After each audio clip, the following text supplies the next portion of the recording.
રામ રામ.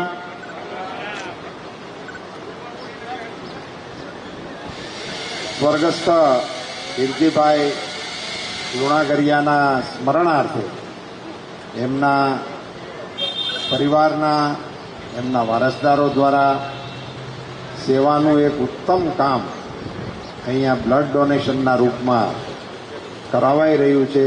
એવા મંગલ કાર્યક્રમમાં મંચ પર બિરાજમાન આપણા લોકસભાના સભ્યભાઈ શ્રી મોહનભાઈ, રાજ્યસભાના સભ્યભાઈ શ્રી રામભાઈ, રાજકોટ નગરના પૂર્વ પ્રમુખ ભાઈ શ્રી કમલેશભાઈ, વિનુભાઈ દવા આપણા કોર્પોરેટર શ્રી અને આપણા આગેવાન ભાઈ શ્રી દિલીપભાઈ, આપ સૌ ભાઈઓ બહેનો યુવાન દોસ્તો, જે લોકોએ બ્લડ ડોનેશન કરી દીધું છે અને જે લોકો બ્લડ ડોનેશન કરવાના છે એ બધાને હું હૃદયપૂર્વક અભિનંદન આપું છું, ધન્યવાદ પાઠવું છું.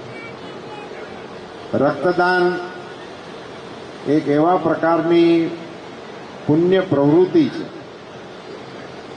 અને આપણી પાસે એવો એક અણમોલ ખજાનો છે કે જે તમે આપો તો તમારામાંથી ઓછું નથી થતું, તમને ઘટ નથી પડતી. મને જણાવતા ખુશી થાય છે, મને નામની ખબર નથી, પણ અહીંયા એક સજ્જન મને મળ્યા અને એમણે મને કહ્યું કે હું 71મી વખત બ્લડ ડોનેશન કરું છું. એવો જણ અહીંયા આવો, તમે અહીંયા આવો, આવો. હા, મોહનભાઈને વિનંતી કરું કે એમને બુકે આપીને એમનું સન્માન કરે. બધા જોરદાર તાલીઓ થવી જોઈએ.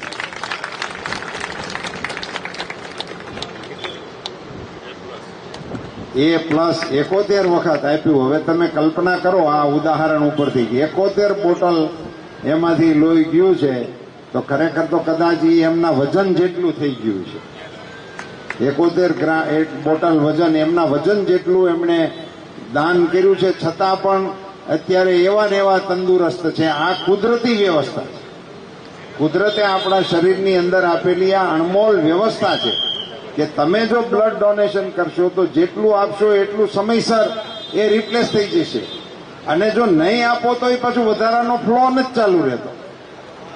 જો આ ભાઈએ ન આપ્યું હોત તો 71 બોટલ એનામ જમા ન થઈ હોય. એ આપે છે એટલે કુદરત તમને આપે છે.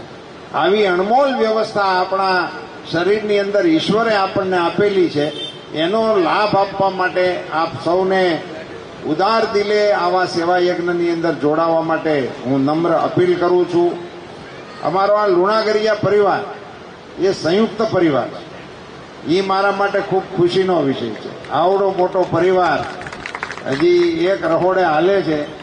મને કહેતા ખૂબ આનંદ થાય છે કે હું રાજકોટમાં લોકસંપર્કમાં ગામમાં ફેર્યો તો બધા નગરોમાં મારે આવવા જવાનું, ગુજરાતના મુખ્ય નગરોમાં તો વર્ષોથી થાય છે, પણ સંયુક્ત કુટુંબની સુગંધ રાજકોટમાં જેટલી છે એટલી અન્ય નગરોમાં ઓછી જોવા મળે. અહીંયા ઘણા પરિવારો મને એવા જોવા મળ્યા જે બધા સંયુક્ત પરિવારમાં રહે છે અને એ પરિવારની આ એક ઉમદા પ્રવૃત્તિ, એમના વડીલની ગેરહાજરી એમની ઉપરથી છત્ર ગયું છે, પણ તમે જુઓ કે એમની ભાવના કેટલી સરસ કે એ ઘટનાનો એમણે આવા સદકાર્યમાં ઉપયોગ કર્યો. એણે પોતાના વિધિ વિધાન પ્રમાણે, આપણી પરંપરા પ્રમાણેની બધી વિધિઓ તો એમણે નિર્વહન કરી, પણ સાથે સાથે બીજાને ઉપયોગી થવાય, બીજાના જીવનમાં મદદ કરી શકાય એવો અણમોલ રક્તદાનનો કેમ્પ યોજ્યો છે. એ માટે હું લુણાગરિયા પરિવારના મોભી તરીકે દિલીપભાઈને અને એના સમગ્ર પરિવારને પણ અભિનંદન આપું છું. આપ સૌને આમાં મોટા પાયે જોડાવા માટે અને બ્લડ લેનાર સંસ્થા છે લાઈફ બ્લડ સેન્ટર, એ પણ આવા પ્રસંગોનો ઉપયોગ કરીને અહીંયાથી સાચે કહેવાય કે રાજકોટ એ આપણું સૌરાષ્ટ્રનું પાટનગર છે. ઉદ્યોગો માટે આખા સૌરાષ્ટ્રમાંથી ગામે ગામના લોકો અહીંયા આવીને વસ્યા છે. એ એની બીજી સાઈડ છે. એમ જેમ ઉદ્યોગ ધંધાર્થે આખા સૌરાષ્ટ્રના લોકો અહીંયા આવે છે, એમ હાજા માંદામાં લોકોને અહીંયા આવવાનું થાય છે. એનો પણ આ મોટામાં મોટો કેન્દ્ર તરીકે મેડિકલ હબ તરીકે પણ રાજકોટનો વિકાસ થયો છે. ને હવે તો એમ્સ આવ્યું ભારત સરકારને કારણે અહીંયા, તો એ એમ્સને કારણે પણ આખા સૌરાષ્ટ્રમાંથી દર્દીઓને આવવાનું આ કેન્દ્ર બનશે. ત્યારે આ જરૂરતને પહોંચી વળવા માટે આ પ્રકારના કેમ્પો થાય એ ખૂબ અગત્યનું છે. એવી સમાજની આવશ્યકતાની પૂર્તિ માટે લુણાગરિયા પરિવારે પણ આ પ્રયાસ કર્યો ગણાશે, એવું પણ આ ક્ષેત્રમાં કામ કરનારાઓ એને નોંધ લેશે. એટલે આ બીજાને પ્રેરણા આપે કે ભાઈ પોતાના પરિવારમાં સારી સારી પ્રથાઓ આમ જ હાલી છે ને.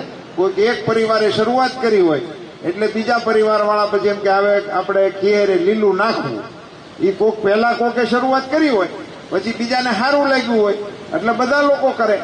એમ કરી કરીને સદપ્રવૃત્તિઓના ચીલા આપણા સમાજમાં પડે છે. આ પરિવારે આ એક ચીલો પાડવાનો પણ ઉત્તમ પ્રયાસ ગણાણો છે ને એ પણ દાદાની ગેરહાજરીમાં એમના પુણ્ય સ્મરણાર્થે એમનો આત્મા એટલો પવિત્ર હશે કે એમની પાછળ આવી સદપ્રવૃત્તિ થાય છે. અને આવા જે દાતાઓ હોય છે એઓનું સન્માન ગેસ્ટની સાથે સાથે થાય તો એમને પણ પ્રોત્સાહન મળે એવી સુંદર પ્રવૃત્તિ અહીંયા સાકાર થઈ છે. બધાને ખૂબ ખૂબ શુભકામનાએ. અને લુણાગરિયા પરિવારે આ ઘટનાનો મને સાક્ષી બનાવ્યો અને મારી શુભકામનાઓ આપવા માટેનો મને મોકો પણ આપ્યો, એ માટે એમનો પણ આભાર માનું છું. આપ સૌનો ખૂબ ખૂબ આભાર. જય શ્રી કૃષ્ણ.